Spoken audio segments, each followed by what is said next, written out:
सर्वांचं लक्ष लागून राहिलेली भाजपची यादी आज होणार जाहीर। नरेंद्र मोदी वाराणसीतून तर राजनाथ सिंग लखनौमधून लढण्याची शक्यता।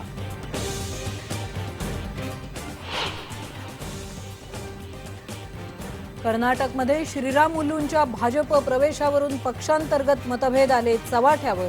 श्रीरामुलूंना विरोध करणाऱ्या सुषमा स्वराजना अरुण जेटलींनी फटकारलं। महाराष्ट्राची वाट लावायची त्यांनी सांगितलेलं आहे। स्वतःच्या चेहऱ्यावरती मतं मिळत नाही म्हणून त्यांनी मोदींचा आता मुखवटा घातलेला आहे। मनसेला महाराष्ट्राची वाट लावायची आहे। उद्धव ठाकरेंचा राज ठाकरेंवर घणाघाती हल्ला। म्हणाले आधी बाळासाहेबांचा आणि आता नरेंद्र मोदींचा घेतलाय मुखवटा। दाऊद इब्राहिमचा जो जवळचा आहे छोटा शकील, त्यांच्यावरून त्यांचा कन्व्हर्सेशन आहे, त्यांच्यावरून नेक्सस आहे त्यांचं, आणि ते मोकाच्या कोर्टामध्ये सादर झालेले आहे। ॲब्सोल्युटली विदाउट गिल्ट समजण्याचा काही संबंध नाही।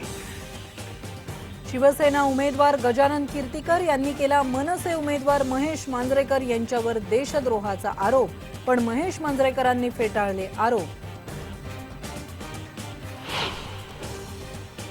आम्ही जागा एकूण 543 जागा आहेत, त्याच्यात किती लढवतोय? त्या जागा जर आम्ही कमी लढवत असू तर त्याच्यातून उगीच कुठली तरी स्वप्न बघायची हे मला अजिबात मान्य नाही।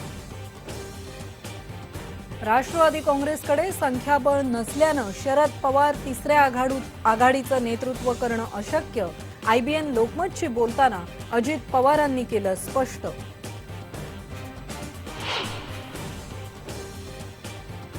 गारपिटीच्या तडाख्यात सापडलेल्या शेतकऱ्यांसमोर कर्जफेडीचं मोठं संकट। 31 मार्चपर्यंत कर्जफेड करण्यासाठी बँकांचा तगादा।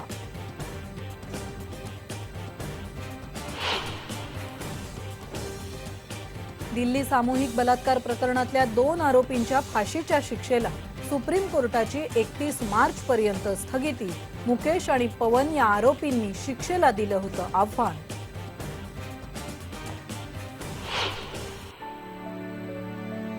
आणि ज्येष्ठ कवी गीतकार सुधीर मोघे यांचं पुण्यात निधन।